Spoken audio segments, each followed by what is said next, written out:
Bom dia, meus amigos. Estou aqui muito feliz.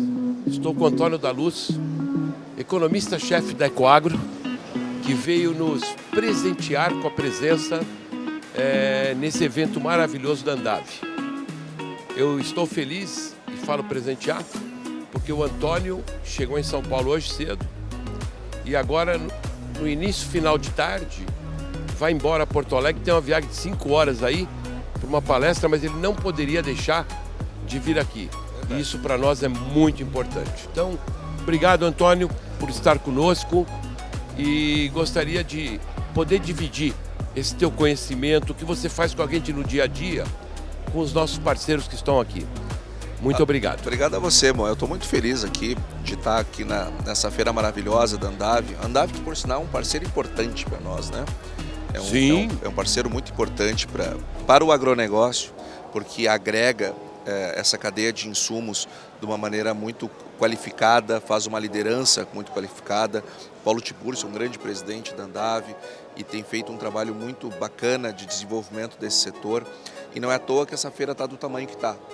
Agora, uma parte importante do trabalho da distribuição de insumos, Moa, é justamente o financiamento, o que aproxima, porque hoje, inegavelmente, o nome do jogo na hora de realizar a venda por parte do distribuidor é ter o crédito. Sem dúvida. E a Ecoagro, ela é a maior securitizadora do agro do Brasil, é quem mais coloca dinheiro lá na revenda para que ela possa fazer a compra dos seus produtos e distribuir no mercado para os produtores, para que eles venham com uma safra nova, batendo recorde atrás de recorde, ou seja, tem um papel importante. E como é que você está vendo, Moa, esse desenvolvimento do crédito lá na revenda, que é quem no fim do dia está mais próximo do produtor? Ainda com dificuldade, Antônio. A gente atua, como você bem falou, são 10 anos, efetivamente, atuando no setor, aprendendo e conhecendo o setor. E do lado dos investidores ainda há muito desconhecimento. Muito desconhecimento. As notícias chegam com problemas climáticos, problemas de atraso, a RJ do produtor rural, que nada tem a ver com a revenda, basicamente. É verdade. Nada a ver. Isso é uma coisa muito importante, porque gerou muito estresse para a revenda. Estresse, né? Você teve um movimento, foi uma pena, de fundos grandes que fizeram um processo de fusão, fizeram, na minha opinião, e falar depois, mas desde o início a gente percebeu um movimento que quebrou a cultura do segmento. E isso trouxe também um prejuízo enorme, né? Porque eram empresas grandes e os investidores ficaram arredios. Mas cabe a nós, porque a gente sabe, falta recurso para financiar o agronegócio, falta recurso que atenda efetivamente o ciclo, para eles poderem trabalhar com eficiência e gerar produtividade no campo. Então, a gente continua fazendo o nosso dever de casa. Você sabe que você é muito importante com isso, para a gente divulgar, mostrar para os investidores, né? E o nosso histórico de inadimplência fala isso, tá? É fácil? Não, mas é possível. É possível fazer bem feito, né?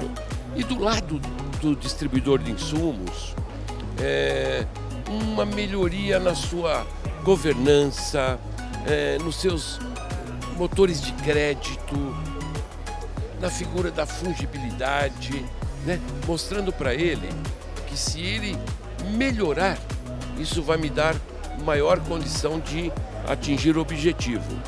Eu acho que o grande diferencial nosso, e isso eu digo que é nosso, Antônio, Ecoagro, foi criar uma linha de 4 anos para esses distribuidores. Por que isso? Porque ele não fica à mercê de um problema de liquidez, de um problema... Você imagina o agro precisando do dinheiro amanhã e me sai a história das tarifas. Cara, para tudo. E aí, mas o agro não espera, ele tem hora certa. Então, esse trabalho a gente vai fazer de longo prazo, mas a gente tem conseguido graças muito a esse trabalho que você faz conosco. Não, obrigado, Moa, mas o trabalho da Ecoagro é um time maravilhoso que faz isso acontecer em todas as suas áreas. Agora, Moa, uma coisa que eu tenho observado também é que lançamos agora um plano safra, o governo lançou um plano safra, que fala, juntando o plano safra da agricultura empresarial com a familiar, nós passamos de 500 bilhões de reais, ou meio tri. Só que o governo, ele efetivamente participa desse valor com 13,5 bi, né, que são as equalizações lá no Pronaf e no Pronamp, e alguma coisa de investimentos e da agricultura empresarial, quase nada.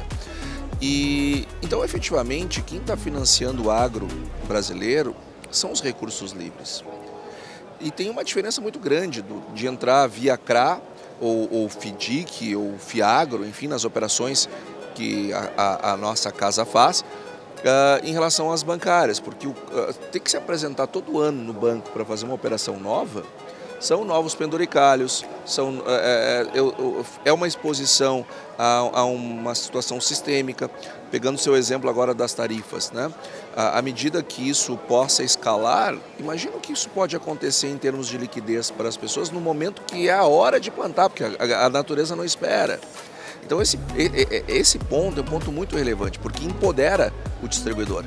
Porque ele ter ali a certeza do recurso, isso dá para ele previsibilidade, planejamento, organização comercial, organização gerencial, ou seja, é um veículo e que no fim do dia o juro, quando não é menor, é igual que o cara está pagando efetivamente no sistema financeiro. Mas é isso mesmo, né? Vínhamos falando esses dias, assim que anunciaram o Plano Safra, Antônio, 60%, 70% dele é recursos livres, principalmente LCA, porque o CRA, o FIAGRO, eles não entram no famoso Plano Safra, né? Isso. Eles ficam fora. Então, e são recursos basicamente de custeio. É muito difícil alguma coisa de longo prazo, tá? Dentro dessa linha, me sai uma medida provisória tirando a isenção da LCA, do CRA, dos FIAGROS. Antônio, a quantidade de recursos privados é enorme, cada vez maior. E ainda, eles fazem movimentos que não vão trazer grandes arrecadações e vão tirar o grande financiamento de longo prazo, né? Verdade. Chega a ser assustador. Mas o agro é resiliente, ele luta com isso, ele vai continuar. É duro, mas é o que você falou. Plano Safra para mim, Antônio, cada dia não se falou uma palavra de seguro rural. Nada. Uma palavra de seguro rural, Antônio. Sabe quanto que o governo executou do orçamento 25 de seguro rural até agora? 6,7%. 6% do valor orçado, ou seja, e tem 400 milhões contingenciados. Não vai chegar na metade do valor. Não, é assustador, né?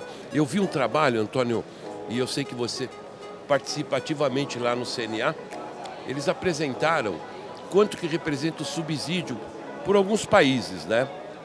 E o Brasil, apesar de ser criticado, que tem muito subsídio, é 3,6.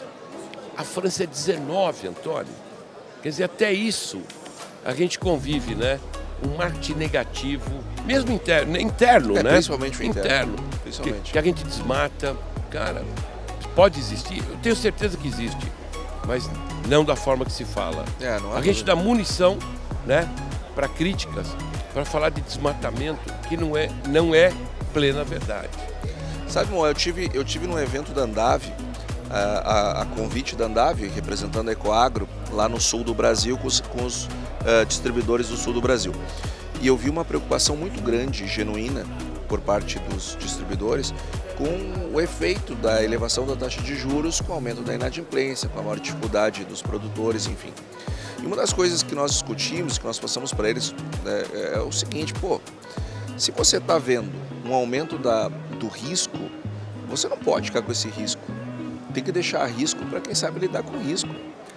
Tem que deixar a operação de crédito, porque muitas vezes a gente vê. Como o Plano Safra, ele deixa esses gaps no mercado, E o cara tem que. E se o cliente dele não tem dinheiro para comprar insumo, o cara não compra insumo, mas ele também não vende insumo. Verdade. Então vira um problema do distribuidor. Só que às vezes eu vejo, muitos distribuidores ainda resistirem em tentar pegar dinheiro no agente financeiro, no seu CNPJ, para então eles financiarem o produtor. E eu acho isso muito arriscado. Porque um CRA, por exemplo, um CRA, você está pegando, o distribuidor está pegando o dinheiro do investidor, lógico que ele vai ter a subordinação, mas a maior parte do risco não é com ele não está fazendo com o dinheiro dele. E ele bota foco no negócio dele. Então eu quero dizer para você que às vezes eu me preocupo com a tentativa do distribuidor de tentar fechar o gap do plano safra para poder vender e ele fazer isso da maneira errada. Me parece, eu quero ouvir a tua opinião, que o mercado de capitais tem instrumentos muito melhores para robustecer essa venda desse cara do que ele assumir o risco 100% para ele numa operação bancária, não te parece? Isso é fato, né? Um distribuidor de insumos, para quem não conhece, a história, vou voltar lá para o ano 2000, tá? O que acontecia? As multinacionais, principalmente defensivos, elas tinham no campo vários engenheiros agrônomos, né, trabalhando a venda do produto ao produtor. E isso começa a gerar um problema. Você sabe que o Brasil é um país difícil, né?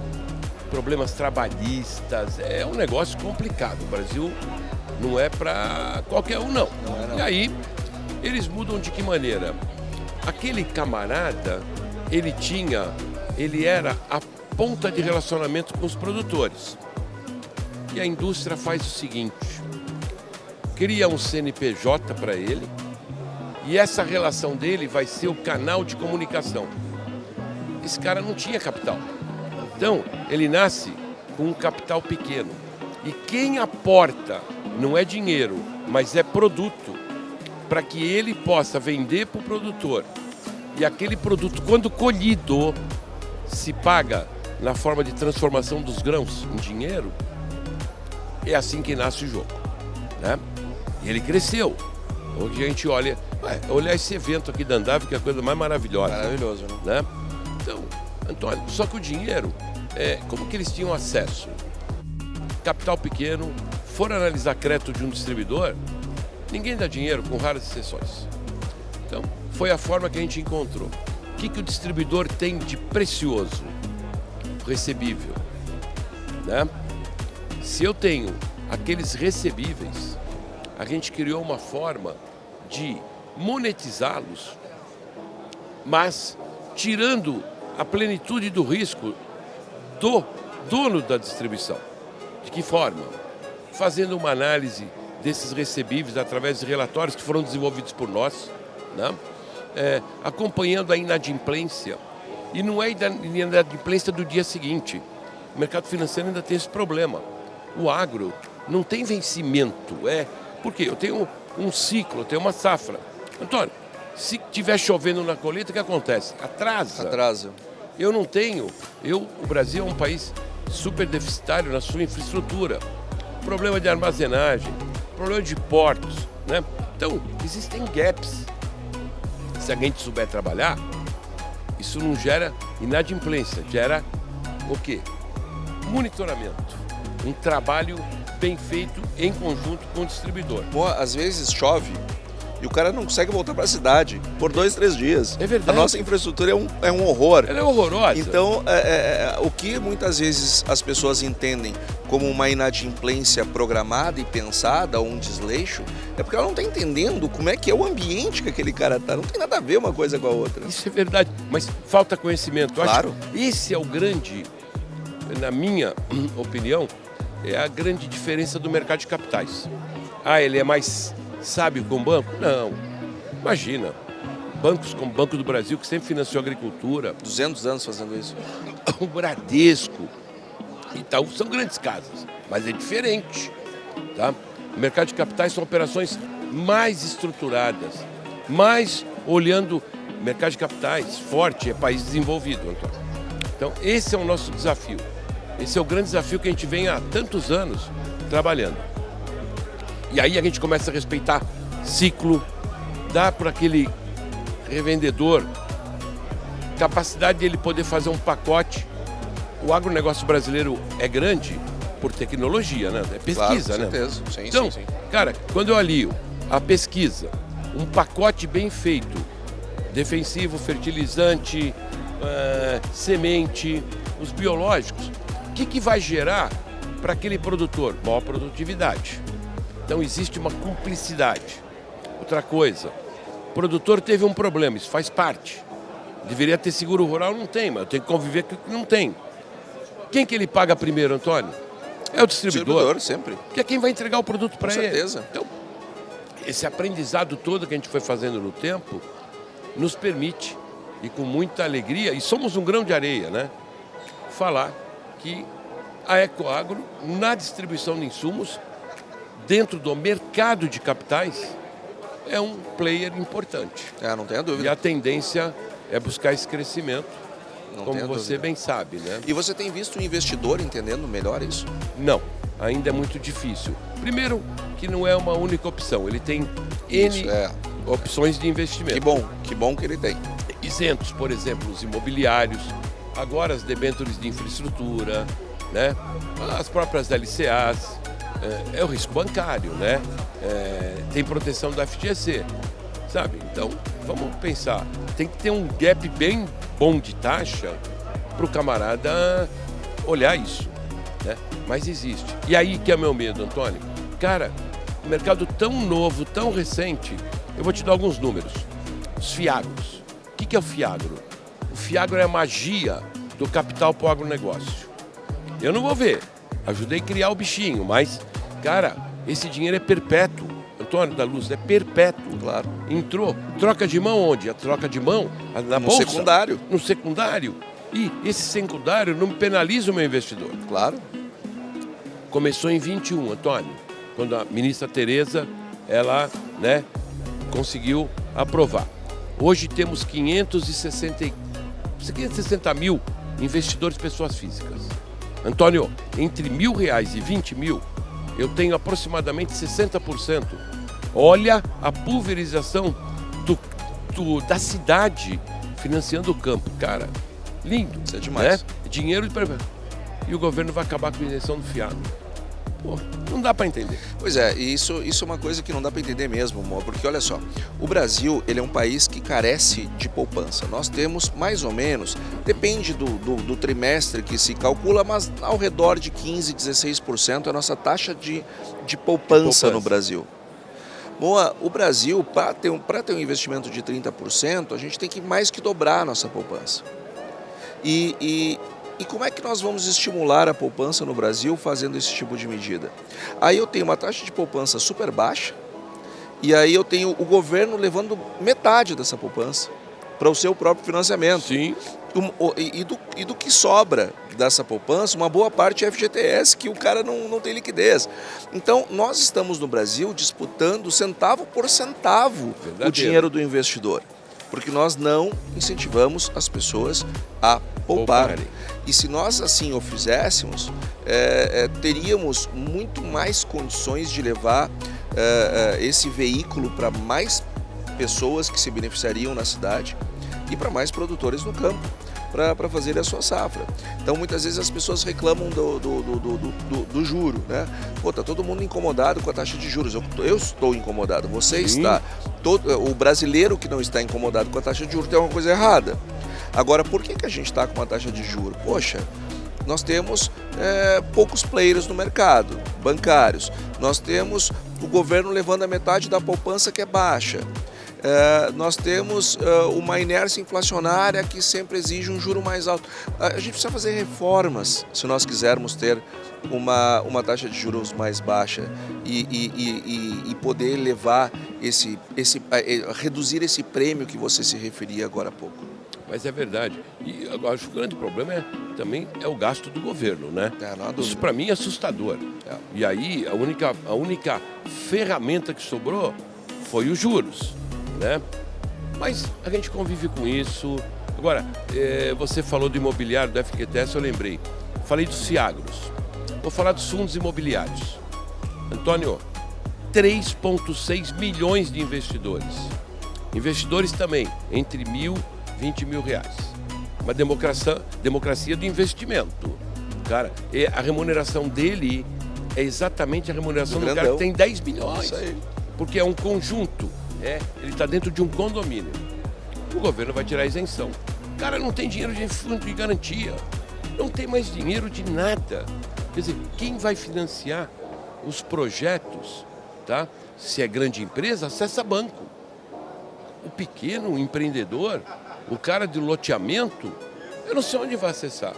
Quer dizer, cara, por uma economia pequena, ridícula, tá? Por um problema qual o governo precisa arrecadar para gastar. Então, é difícil. Mas esse é o nosso jogo. Se nós esperar pelo governo, não vai rolar nada. Não vamos vai. ter Então, nós que vamos ter que buscar as soluções. Né? Nós, no privado, vamos ter que buscar as soluções, porque afinal de contas tem um agro crescendo, nós somos o maior exportador líquido de alimentos do mundo, nós somos um país que aumenta 100 milhões de toneladas a sua produção a cada 8 anos, nós somos um país que dobra a sua produção a cada 12 anos, nós somos um país que, se não fôssemos nós, a maior parte do consumo nos últimos 20 anos de alimentos no mundo aconteceu na Ásia, na África e na América Latina. Ou seja, não foi nos Estados Unidos, no Canadá, na Inglaterra, nos países europeus. Não, foram nos países que estão se desenvolvendo. Nós estamos ajudando o desenvolvimento do planeta, com a melhoria da vida das pessoas, mundo afora, tanto aqui no Brasil quanto em outros lugares. Isto não se faz sem crédito. Isso não se faz sem recursos para o produtor fazer a sua safra, para fazer seu investimento. Então, quero te dizer, Moa, que eu me sinto muito orgulhoso de fazer parte desse time da Ecoagro, de ser economista-chefe da Ecoagro. Eu me sinto muito orgulhoso de fazer parte de um time que tem referências tão importantes no comando como você, porque, poxa, são 80 bi de emissões já.